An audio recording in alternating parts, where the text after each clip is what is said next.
ವಚನ ಸತ್ಯ ವಚನ ಭೂಮಿಗೆ ಬಂದ ವಚನ ವಚನ ಸತ್ಯ ವಚನ ಭೂಮಿಗೆ ಬಂದ ವಚನ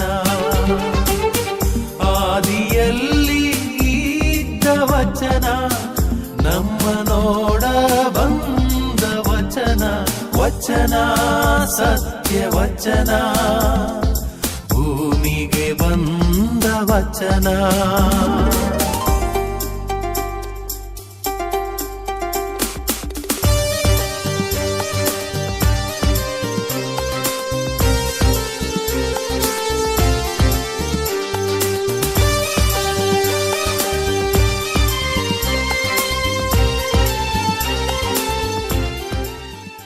ಪ್ರಿಯರೇ, ವಚನಾಮೃತ ಕಾರ್ಯಕ್ರಮಕ್ಕೆ ನಿಮ್ಮೆಲ್ಲರನ್ನು ಸ್ವಾಗತಿಸ್ತೇನೆ. ದೇವರ ವಾಕ್ಯವನ್ನು ಕೇಳಿಕೊಂಡು ಈ ಧ್ಯಾನವನ್ನು ನಾವಿತ್ತು ಆರಂಭ ಮಾಡೋಣ.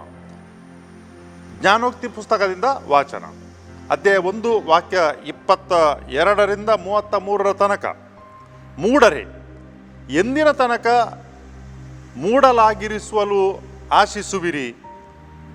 ಕುಚೋದ್ಯಗಾರರೇ, ಎಷ್ಟು ಕಾಲ ಕುಚೋದ್ಯಗಾರರಾಗಿ ಇರಲು ಇಚ್ಛಿಸುವಿರಿ? ಮೂರ್ಖರೇ, ಎಷ್ಟರವರೆಗೆ ತಿಳುವಳಿಕೆಯನ್ನು ಹಾಗೆ ಮಾಡುವಿರಿ? ನನ್ನ ಎಚ್ಚರಿಕೆಯ ಮಾತಿನತ್ತ ಗಮನ ಕೊಡಿ. ನನ್ನ ಚೈತನ್ಯವನ್ನು ನಿಮ್ಮ ಮೇಲೆ ಸುರಿಸಿ ನನ್ನ ನುಡಿಯನ್ನು ನಿಮಗೆ ತಿಳಿಯಪಡಿಸುವೆನು. ನಾನು ನಿಮ್ಮನ್ನು ಕರೆದಾಗ ತಿರಸ್ಕರಿಸದಿರಿ, ನಾನು ನಿಮಗೆ ಕೈ ನೀಡಿದಾಗ ಗಮನಿಸದೆ ಹೋದಿರಿ. ನನ್ನ ಬುದ್ಧಿವಾದವನ್ನು ಅಲಕ್ಷ್ಯ ಮಾಡಿದಿರಿ, ನನ್ನ ತಿದ್ದುಪಾಠವನ್ನು ತಳ್ಳಿಬಿಟ್ಟಿರಿ. ಆದುದರಿಂದ ಬಿರುಗಾಳಿಯಂತೆ ನಿಮಗೆ ಅಪಾಯ ಬಂದಾಗ, ತುಫಾನಿನಂತೆ ನಿಮಗೆ ಆಪತ್ತು ಬಂದೊದಗಿದಾಗ, ಕಷ್ಟ ಸಂಕಷ್ಟಗಳು ನಿಮಗೆ ಸಂಭವಿಸಿದಾಗ ನಿಮ್ಮನ್ನು ಕುರಿತು ನಾನೇ ನಕ್ಕು ಪರಿಹಾಸ್ಯ ಮಾಡುವೆನು. ಆಗ ನನಗೆ ಮೊರೆಯಿಟ್ಟರೂ ಉತ್ತರಿಸೆನು, ಆತುರದಿಂದ ಹುಡುಕಿದರೂ ನಾನು ಕಾಣಸಿಗೆನು. ಏಕೆಂದರೆ ಸುಜ್ಞಾನವನ್ನೇ ಅವರು ದ್ವೇಷಿಸಿದರು, ಸರ್ವೇಶ್ವರನಲ್ಲಿ ಭಯಭಕ್ತಿ ಇರಿಸದೆ ಹೋದರು. ನನ್ನ ಆಲೋಚನೆಯನ್ನು ಅವರು ಕೇಳಲಿಲ್ಲ, ನನ್ನ ಪ್ರತಿಯೊಂದು ಎಚ್ಚರಿಕೆಯ ಮಾತನ್ನು ಕಿವಿಗೆ ಹಾಕಿಕೊಳ್ಳಲಿಲ್ಲ.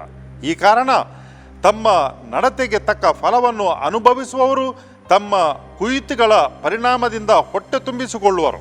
ಮೂಢರು ತಮ್ಮ ಉದಾಸೀನತೆಯಿಂದಲೇ ಹತರಾಗುವರು, ಜ್ಞಾನಹೀನರು ತಮ್ಮ ನಿಶ್ಚಿಂತತೆಯಿಂದಲೇ ನಾಶವಾಗುವರು. ನನ್ನ ಮಾತಿಗೆ ಕಿವಿಗೊಡುವರಾದರೂ ಸುರಕ್ಷಿತವಾಗಿರುವರು, ಕೇಡಿಗೆ ಭಯಪಡದೆ ನೆಮ್ಮದಿಯಾಗಿ ಬಾಳುವರು. ದೇವರ ವಾಕ್ಯವಿದು, ದೇವರಿಗೆ ಕೃತಜ್ಞತೆ ಸಲ್ಲಲಿ. ಪ್ರಿಯರೇ, ಈ ಜ್ಞಾನೋಕ್ತಿಗಳು ಪುಸ್ತಕ ಹಾಗೂ ಇಡೀ ಬೈಬಲ್ನಲ್ಲಿ ಇರುವಂಥ ಈ ಮಾತುಗಳು ನಮಗೆ ಹೇಳಿಕೊಳ್ಳುವುದು ಸ್ವತಃ ದೇವರೇ ಇರಬಹುದು. ಕೆಲವು ಬಾರಿ ನೀತಿಕರ್ತರ ಮುಖಾಂತರ, ಇನ್ನು ಕೆಲವು ಬಾರಿ ಪ್ರವಾದಿಗಳ ಮುಖಾಂತರ, ಈ ಬುದ್ಧಿವಂತ ಅಥವಾ ಜಾಣ ವ್ಯಕ್ತಿಗಳ ಮುಖಾಂತರ, ಕೊನೆಗೆ ಯೇಸು ಸ್ವಾಮಿ ದೇವರ ಕುಮಾರ ಸ್ವತಃವಾಗಿ ನಮ್ಮಲ್ಲಿ ಮಾತನಾಡಿದ್ದಾರೆ. ಹಾಗಾಗಿ ಇದರಲ್ಲಿ ನಾವು ಏನನ್ನು ಓದುತ್ತೇವೆ ಇದೆಲ್ಲವೂ ಕೂಡ ದೇವರಿಂದ ಬಂದಂಥ ವಾಕ್ಯಗಳು. ಇವತ್ತಿನ ಈ ವಾಚನ ಏನು ಹೇಳ್ತದೆ ಅಂತ ಹೇಳಿದರೆ, ನೀವು ಎಷ್ಟರ ತನಕ ಮೂಢರಾಗಿ ಇರುವಿರಿ ಮತ್ತು ಎಷ್ಟು ತನಕ ನೀವು ಕುಚೋದ್ಯಗಳನ್ನು ಮಾಡ್ತಾ ಇರುವಿರಿ? ಇದಕ್ಕೆ ಒಂದು ಅಂತ್ಯ ಎಂಬುದುಂಟು. ಅದಕ್ಕಾಗಿ ಎಷ್ಟು ಕಾಲ ತನಕ ನೀವು ಹೀಗೇನೆ ಮಾಡ್ತಾ ಇರಬಹುದು? ಒಂದಲ್ಲ ಒಂದು ದಿವಸ ನೀವು ಉತ್ತರ ನೀಡಬೇಕಾದಂತಹ ಆ ಒಂದು ಸಮಯ ಬಂದೇ ಬರುತ್ತದೆ. ನಮಗೆ ಪವಿತ್ರ ಬೈಬಲ್ನಲ್ಲಿ ಒಂದೆರಡು ಘಟನೆಗಳು ಹೀಗೆ ನೋಡಲಿಕ್ಕೆ ಸಿಗುತ್ತವೆ. ದೇವರು ತಮ್ಮ ಚಿತ್ತವನ್ನು, ಮನಸ್ಸನ್ನು ಜನರಿಗೆ ತಿಳಿಸಿದರೂ ಕೂಡ ಜನರು ಅದನ್ನು ಸ್ವೀಕಾರ ಮಾಡಲಿಲ್ಲ. ಹಾಗಾಗಿ ಯಾವ ರೀತಿಯಾಗಿ ಅವರು ನಾಶವಾಗಿ ಹೋದರು ಎಂಬುದಕ್ಕೆ ಒಂದೆರಡು ಉದಾಹರಣೆಗಳನ್ನು ನಿಮ್ಮ ಮುಂದೆ ಇಡುತ್ತೇನೆ. ಮೊದಲನೇದಾಗಿ ನೋಹನ ಕಾಲದಲ್ಲಿ ಏನಾಯಿತು, ನಾವು ಅದನ್ನು ಈ ಆದಿಕಾಂಡದಲ್ಲಿ ನೋಡ್ತೇವೆ. ನೋಹನ ಕಾಲದಲ್ಲಿ ಜನರೆಲ್ಲೂ ಕೂಡ ಉಂಡು ತಿಂದು ಏನು ಗಮ್ಮತ್ ಅಂತ ಹೇಳ್ತಾರೆ, ಮೋಜು ಮಸ್ತಿ ಮಾಡ್ತಾ ಇದ್ದರು. ನೋಹ ಮಾತ್ರ ದೇವರ ಚಿತ್ತದ ಪ್ರಕಾರ ನಡೀತಿದ್ದಳು. ಆತನಿಗೆ ಇದು ಆ್ಯಶ್ ಮಾಡೋದು, ಗಮ್ಮತ್ತು ಮಾಡೋದು ಬೇಕಾಗಿಲ್ಲ. ಆತನ ಗಮ್ಮತ್ತು ಏನಂತ ಹೇಳಿದರೆ ದೇವರ ಚಿತ್ತದ ಪ್ರಕಾರ ನಡೆಯುವುದೇ ಆತನಿಗೆ ನೆಮ್ಮದಿ ಮತ್ತು ಶಾಂತಿಯನ್ನು ನೀಡುತ್ತಿತ್ತು. ಅದೇ ಪ್ರಕಾರ ಆತನ ಕುಟುಂಬ ಕೂಡ. ದೇವರಿಗೆ ಮೆಚ್ಚುಗೆ ಆಗುವಂಥ ಈ ಮನುಷ್ಯನಲ್ಲಿ ದೇವರು ಏನು ಹೇಳ್ತಾರೆ ಅಂತ ಹೇಳಿದರೆ, ನೀನೊಂದು ಹಡಗನ್ನು ಕಟ್ಟು. ನೋವನು ಹಡಗನ್ನು ಕಟ್ಟಲಿಕ್ಕೆ ಶುರು ಮಾಡಿದ. ಅದು ಎಲ್ಲಿ? ಪರ್ವತದ ತುತ್ತ ತುದಿಯಲ್ಲಿ. ಯಾರು ಹಡಗನ್ನು ಪರ್ವತದ ತುತ್ತ ತುದಿಯಲ್ಲಿ ಹೋಗಿ ಕಟ್ಟುತ್ತಾರೆ? ಯಾರು ಕಟ್ಟಲ್ಲ. ಒಂದೇ ನದಿಯ ಹತ್ತಿರ ಅಥವಾ ಸಮುದ್ರದ ಹತ್ತಿರ. ಜನರೆಲ್ಲರೂ ಕೂಡ ನೋಡಿ ನೋವನನ್ನು ನೋಡಿ ನಕ್ಕರು. ಯಾವ ಮೂರ್ಖ ಮನುಷ್ಯ ಇವನು, ಕೊಂಡೋಗಿದ್ದನ್ನು ಈ ಪರ್ವತದ ಮೇಲೆ ಕಟ್ಟುತ್ತಾ ಇದ್ದಾನೆ ಅಂತ ಹೇಳಿಕೊಂಡು. ಆದರೆ ನೋವನು ಅವರ ಈ ಮಾತುಗಳಿಗೆ ಕಿವಿಗೊಡಲಿಲ್ಲ. ದೇವರು ತನಗೇನು ಹೇಳಿದ್ದಾರೆ ಅದನ್ನು ತಾನು ಮಾಡ್ತಾ ಹೋದ. ಸಮಯ ಬಂತು, ಆತನ ಹಡಗೆಲ್ಲ ತಯಾರಾಯಿತು, ಕುಟುಂಬ ಎಲ್ಲ ಒಳಗೆ ಹೋಯಿತು. ಬೇಕಾದಂಥ ಎಲ್ಲ ಇತರ ವಸ್ತುಗಳು ಹಾಗೂ ಪ್ರಾಣಿ ಪಕ್ಷಿಗಳು ಎಲ್ಲವನ್ನು ಕೂಡ ಕೊಂಡೋದನು ಒಳಗೆ. ಸುರಿಯಿತು ಮಳೆ. ಇಷ್ಟು ಈ ನೆರೆ ಬಂದು ಆ ಹಡಗು ನೀರಿನಲ್ಲಿ ತೇಲತೊಡಗಿತು. ಇಷ್ಟು ಮಳೆ ಬಂತು ಧಾರಾಕಾರವಾಗಿ, ಜನರಿಗೆ ಎತ್ತ ಓಡುದಂತ ತಿಳಿಯಲಿಲ್ಲ.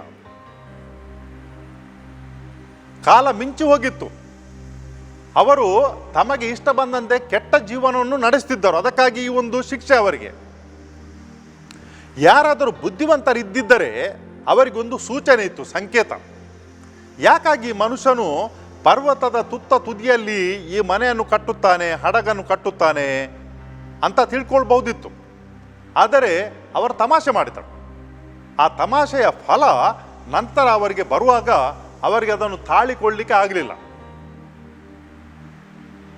ಆಗ ಅವರು ಅತ್ತರು. ಯಾವಾಗ ಒಂದು ಸಲ ಅವರು ನಗಾಡ್ತಿದ್ದರು ಮತ್ತು ನೋವನಿಗೆ ತಮಾಷೆ ಮಾಡ್ತಿದ್ದರು, ಅದೇ ಜನರು ಕೆಲವು ಸಮಯದ ನಂತರ ಅತ್ತರು. ಆದರೆ ನೋವ ಮತ್ತು ಆತನ ಕುಟುಂಬ ಸುರಕ್ಷಿತವಾಗಿ ಆ ಹಡಗಿನ ಒಳಗಿತ್ತು.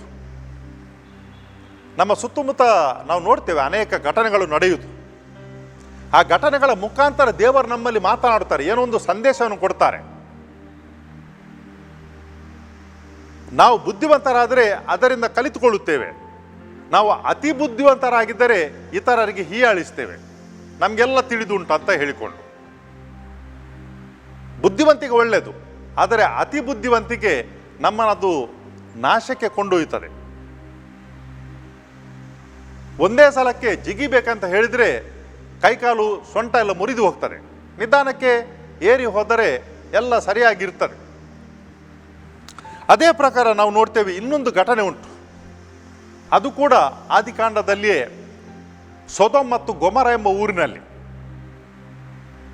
ದೇವರಿಗೆ ಸಿಟ್ಟು ಬರುವಂಥ ಜೀವನವನ್ನು ಅವರು ಮಾಡಿದರು. ಸಲಿಂಗ ಕಾಮದ ಜೀವನ. ದೇವರು ಅದು ಇಷ್ಟಪಡುವುದಿಲ್ಲ ಅಂತ ಜನರಿಗೆ ತಿಳಿದಿತ್ತು. ಆದರೆ ಅವರು ಈ ಒಂದು ಹಂತಕ್ಕೆ ತಲುಪಿದ್ದರೋ ದೇವರಿಗೆ ಅದನ್ನು ಸಹಿಸಲಿಕ್ಕೆ ಆಗಲಿಲ್ಲ. ಎಷ್ಟರ ಮಟ್ಟಿಗೆ ಈ ಮನುಷ್ಯರು ಅದರಲ್ಲಿ ಮುಳುಗಿದ್ದರಂತ ಹೇಳಿದರೆ, ಅಲ್ಲಿದ್ದಂಥ ಲೋಟ ಮತ್ತು ಆತನ ಕುಟುಂಬದ ರಕ್ಷಣೆಗಾಗಿ ದೇವದೂತರನ್ನು ಕಳುಹಿಸಿದಾಗ ಈ ಊರಿನ ಜನರು ಆ ದೇವದೂತರನ್ನೇ ತನ್ನ ಸಂಗತಿಗಳನ್ನಾಗಿ ಮಾಡಲಿಕ್ಕೆ ಮುಂದೆ ಹೋದರು. ಎಂಥ ಒಂದು ದುಷ್ಟ ಚಿಂತನೆ!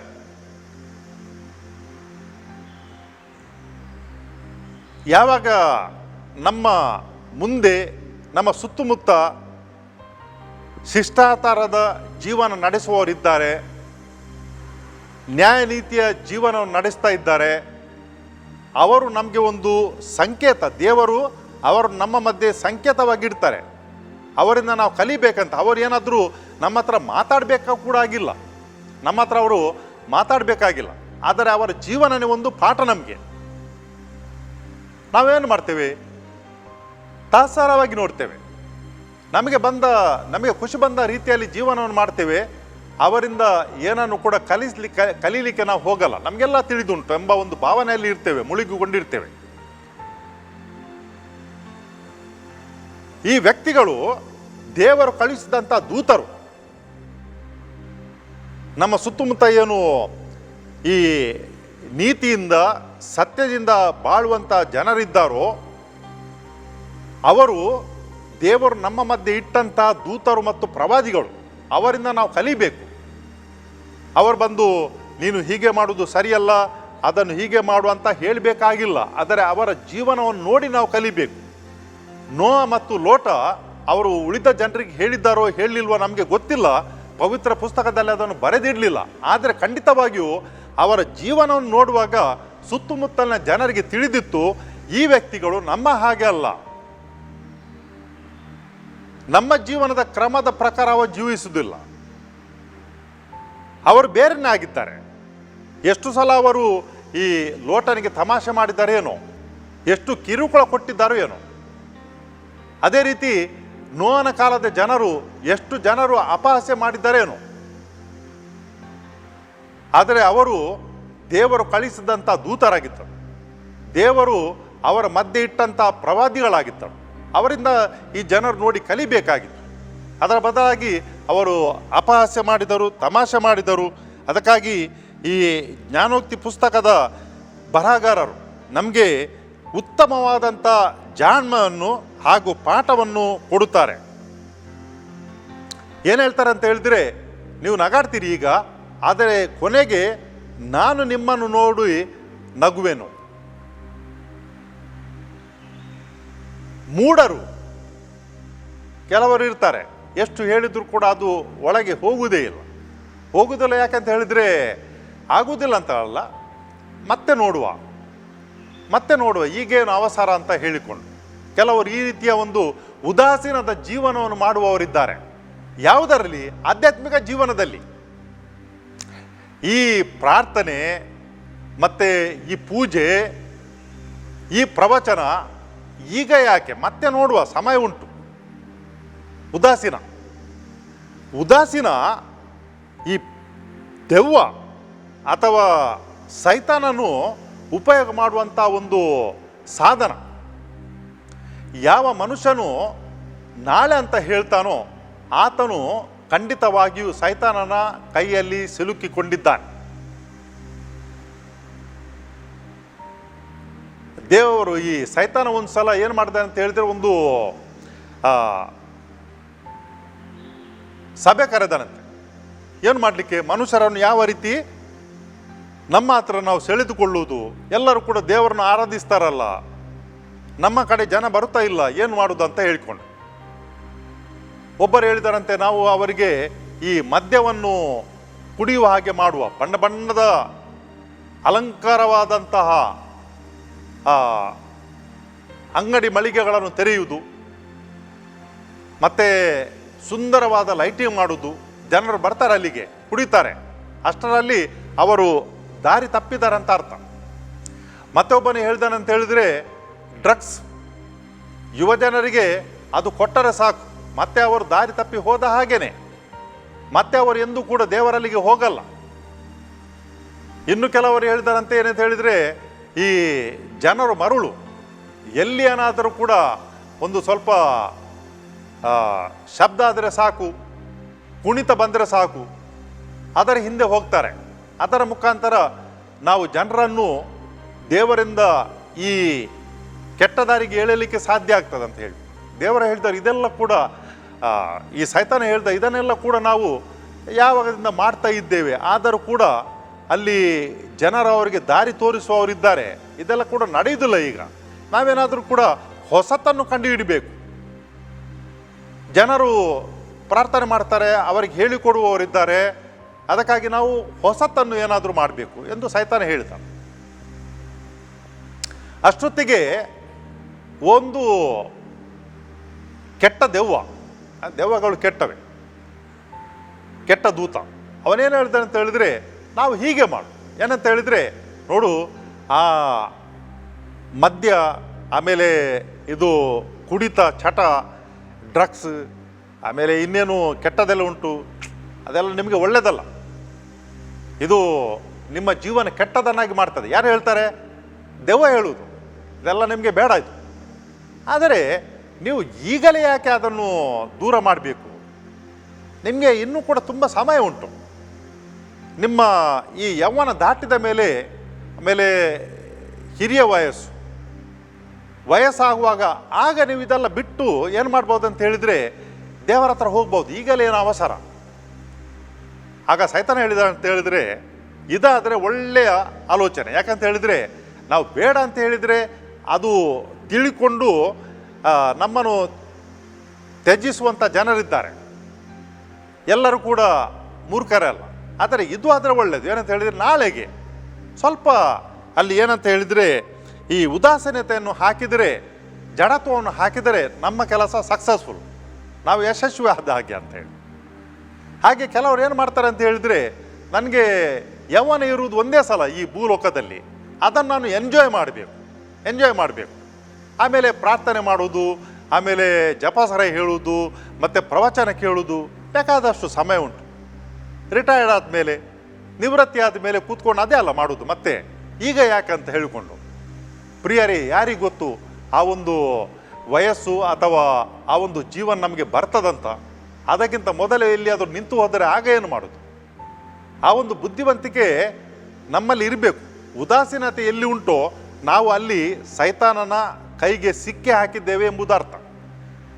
ಆದ್ದರಿಂದ ಜಾಣರು ಏನು ಮಾಡ್ತಾರೆ ಅಂತ ಹೇಳಿದರೆ, ನಾಳೆ ನಾನು ಇರ್ತೇನೋ ಇಲ್ಲೋ ನನಗೆ ಗೊತ್ತಿಲ್ಲ, ಆದರೆ ಇವತ್ತು ನಾನು ಒಳಿತನ್ನು ಮಾಡಬೇಕು, ಈ ಒಂದು ಸಂದರ್ಭ ನನಗೆ ನಾಳೆ ಸಿಗಲಿಕ್ಕಿಲ್ಲ ಅಂತ ಹೇಳಿಕೊಂಡು ಅದನ್ನೇ ಇವತ್ತೇ ಮಾಡಿಬಿಡ್ತಾರೆ. ಅವರು ಜಾಣರು. ಅವರೇನು ಮಾಡ್ತಾರೆ ಅಂತ ಹೇಳಿದರೆ, ಈ ಕೆಟ್ಟ ಪ್ರಲೋಭನೆಗೆ ಒಳಗಾಗುವುದಿಲ್ಲ. ಅವರು ಈ ಕುಡಿತದ ಚಟವನ್ನು ಬಿಟ್ಟವರಿದ್ದಾರೆ. ಅವರಿಂದ ಕಲಿಯಬೇಕಾದದ್ದು ನಾವು ಒಂದು ಒಳ್ಳೆಯ ವಿಷಯ ಉಂಟು. ಅವನೇನು ಮಾಡ್ತಾನೆ ಅಂತ ಹೇಳಿದರೆ, ಯಾವುದೋ ಒಂದು ಕಾರಣಕ್ಕೆ ಅವರು ಕುಡಿತಕ್ಕೆ ಒಳಗಾಗಿ ಈ ಚಟವನ್ನು ತಮ್ಮ ಜೀವನದಲ್ಲಿ ಅಳವಡಿಸಿಕೊಂಡಿರ್ತಾರೆ. ಮತ್ತು ಎಲ್ಲಿಯೋ ಒಂದು ಕಡೆ ಹೋಗಿ ಚಿಕಿತ್ಸೆ ಪಡೆಯುತ್ತಾರೆ, ಹೊರಬರ್ತಾರೆ. ಅವರೇನು ಮಾಡ್ತಾರೆ ಅಂತ ಹೇಳಿದರೆ, ಅವರ ಸಭೆ ಇರ್ತದೆ, ಅಲ್ಲಿ ಹೋಗಿ ಅವರು ಹೇಳ್ತಾರೆ ತನ್ನ ಜೀವನದಲ್ಲಿ ಏನಾಗಿದ್ದಂತ, ಮತ್ತು ಯಾವ ರೀತಿಯಾಗಿ ಈ ಕಳೆದ 20, 30, 40 ವರ್ಷಗಳಲ್ಲಿ ಈ ಚಟದಿಂದ ನಾನು ದೂರ ಇದ್ದೇನೆ ಅಂತ ಹೇಳ್ತಾರೆ. ಅವರು ಏನು ಮಾಡ್ತಾರೆ ಅಂತ ಹೇಳಿದರೆ, ನಾನು 10 ವರ್ಷ ಕುಡಿಯೋದನ್ನು ಬಿಡ್ತೇನೆ ಅಂತ ಹೇಳಲ್ಲ. ಅವರೇನು ಮಾಡ್ತಾರೆ ಅಂತ ಹೇಳಿದರೆ, ನಾನು ಮುಂದಿನ 24 ಗಂಟೆಗಳಲ್ಲಿ ನಾನು ಕುಡಿಯುವುದಿಲ್ಲ ಅಮಲು ಪದಾರ್ಥ ಅಂತ ಹೇಳ್ತಾರೆ. ಅಷ್ಟೇ, 24 ಗಂಟೆಗಳು ಮುಗಿಯುವಾಗ ಮತ್ತೆ ಹೇಳ್ತಾರೆ, ಇನ್ನು 24 ಗಂಟೆಗಳಲ್ಲಿ ನಾನು ಮದ್ಯವನ್ನು ಕುಡಿಯುವುದಿಲ್ಲ. ಹೀಗೆ ಅವರು ವರ್ಷ, 10 ವರ್ಷ, 20 ವರ್ಷ, 30 ವರ್ಷವನ್ನು ದಾಟಿದವರಿದ್ದಾರೆ. ಎಂಥ ಒಂದು ಸಂತೋಷದ ಸಂಗತಿ! ಯಾವ ರೀತಿ ಆ ದುಂದುಗಾರ ಮಗ ವಾಪಸ್ ಬಂದಾಗ ಆ ಮನೆಯಲ್ಲಿದ್ದಂಥ ವಯಸ್ಸಾದ ತಂದೆ ಸಂತೋಷಪಟ್ಟರು. ಅದೇ ಪ್ರಕಾರ ನಾವು ನಮ್ಮ ಚಟದಿಂದ ಹೊರಬಂದು ಸರಿಯಾದ ದಾರಿಯಲ್ಲಿ ನಡೀಲಿಕ್ಕೆ ಶುರು ಮಾಡಿದಾಗ ಸ್ವರ್ಗಲೋಕದಲ್ಲಿರುವ ತಂದೆಗೆ ನಾವು ಮಹಿಮೆ ಪಡಿಸುತ್ತೇವೆ. ಈ ಕೆಟ್ಟದರಿಂದ ನಾವು ದೂರ ಬಂದಷ್ಟು ನಮ್ಮ ಮನಸ್ಸಿಗೆ ಶಾಂತಿ, ನೆಮ್ಮದಿ ಅದೆಲ್ಲ ಕೂಡ ದೊರಕುತ್ತದೆ. ಎಷ್ಟರ ತನಕ ಅದರಲ್ಲಿ ಇರ್ತೇವೋ ನಮ್ಮ ಒಳಗೆ ನೆಮ್ಮದಿ ಇರುವುದಿಲ್ಲ. ಸ್ವಲ್ಪ ಸಮಯ ಏನೋ ಇತರರ ಸಂಗಡ ಇರುವಾಗ ಮತ್ತು ಈ ಚಟ ನಾವು ಬೆಳೆಸಿಕೊಂಡಾಗ ಏನೋ ಒಂದು ಕ್ಷಣಿಕ ಸುಖ ಸಿಗ್ತದಂತ ಅನ್ನಿಸ್ಬೋದು. ಆದರೆ ಖಂಡಿತವಾಗಿಯೂ ಅದರಲ್ಲಿ ಸುಖದಿಂದ ಇರಲಿಕ್ಕೆ ಸಾಧ್ಯನೇ ಇಲ್ಲ. ಇದು ಮಾನವ ಕುಲದ ಚರಿತ್ರೆಯಲ್ಲಿ ಕಲಿತಂಥ ಪಾಠ ಇದು. ಕೆಟ್ಟ ಚಟಗಳು, ಕೆಟ್ಟ ಜೀವನದ ಕ್ರಮಗಳು ನಮ್ಮನ್ನು ದೇವರಲ್ಲಿಗೆ ಕೊಂಡೋಗುವುದಿಲ್ಲ, ನಮಗೆ ನೆಮ್ಮದಿಯನ್ನು ಕೂಡ ಕೊಡುವುದಿಲ್ಲ. ಅದಕ್ಕಾಗಿ ನಾವು ಯಾವತ್ತೂ ಕೂಡ ದೇವರಿಗೆ ಕೃತಜ್ಞತರಾಗಿ ಅವರನ್ನು ನಾವು ಸ್ತುತಿ ಸ್ತೋತ್ರಗಳನ್ನು ಸಲ್ಲಿಸುತ್ತಾ ಜೀವಿಸಿದರೆ ಎಷ್ಟೊಂದು ಉತ್ತಮ. ನಮಗೆ ಕೆಟ್ಟದ್ದು ನೋಡಲಿಕ್ಕೆ ಸಿಗ್ತದೆ, ಅದರ ಒಳಿತು ಅದಕ್ಕಿಂತ ಜಾಸ್ತಿ ಉಂಟು. ಅದನ್ನು ನೋಡಿ ಅದನ್ನು ನಾವು ಪಾಲಿಸಿದರೆ ನಮ್ಮ ಜೀವನ ಸುಖಕರವಾಗಿರ್ತದೆ. ಕರ್ತರಾದ ದೇವರೇ, ಜ್ಞಾನೋಕ್ತಿ ಪುಸ್ತಕದಿಂದ ನಮಗೆ ನೀವು ನೀಡಿದಂಥ ಈ ಜ್ಞಾನ ಭಂಡಾರಕ್ಕಾಗಿ ನಾವು ನಿಮ್ಮನ್ನು ಹರಸುತ್ತೇವೆ ಮತ್ತು ಸ್ತುತಿಸುತ್ತೇವೆ. ಇದನ್ನು ನಾವು ದಿನನಿತ್ಯದ ಜೀವನದಲ್ಲಿ ಪಾಲಿಸಲು ನಮಗೆ ಬೇಕಾದಂಥ ಒಂದು ದೃಢ ಮನಸ್ಸನ್ನು ನೀಡಿರಿ. ನಾವು ಇದಕ್ಕಾಗಿ ಜೀವಿಸಲು ನಮ್ಮಲ್ಲಿ ಇರುವಂಥ ಒಂದು ಸಂಕಲ್ಪವನ್ನು ದೃಢ ಮಾಡಿಕೊಳ್ಳಲು ನಮಗೆ ನೀವು ಅನುವು ಮಾಡಿಕೊಳ್ಳಿರಿ, ಶಕ್ತಿ ನೀಡಿರಿ, ಆಶೀರ್ವದಿಸಿರಿ. ನಮ್ಮೆಲ್ಲರ ಮನೆಗಳಲ್ಲಿರುವಂಥ ಚಿಕ್ಕ ಮಕ್ಕಳಿಗೆ, ಯುವಜನರಿಗೆ ಬುದ್ಧಿಶಕ್ತಿಯನ್ನು, ಕೌಶಲ್ಯವನ್ನು ನೀಡಿರಿ. ಅವರ ಭವಿಷ್ಯವನ್ನು ರೂಪಿಸಿಕೊಳ್ಳಲು ಬೇಕಾದಂಥ ಆಶೀರ್ವಾದವನ್ನು ನೀಡಿರಿ. ನಮ್ಮ ಮನೆಗಳಲ್ಲಿರುವಂಥ ಈ ಕಾರ್ಯಕ್ರಮವನ್ನು ವೀಕ್ಷಿಸುತ್ತಿರುವಂಥ ಪ್ರತಿಯೊಬ್ಬರಿಗೆ, ವ್ಯಾಧಿಸ್ಥರಿಗೆ ಹಾಗೂ ವಯಸ್ಸಾದವರಿಗೆ ಆರೋಗ್ಯದ ಭಾಗ್ಯವನ್ನು ದಯಪಾಲಿಸಿರೆಂದು ನಿಮ್ಮನ್ನು ಪ್ರಾರ್ಥಿಸುತ್ತೇವೆ. ಈ ಪ್ರಾರ್ಥನೆ ನಿಮಗೆ ಸಲ್ಲಿಸುತ್ತೇವೆ ನಿಮ್ಮ ಪುತ್ರ ಯೇಸು ಕ್ರಿಸ್ತರ ಮುಖಾಂತರ. ಆಮೆನ್.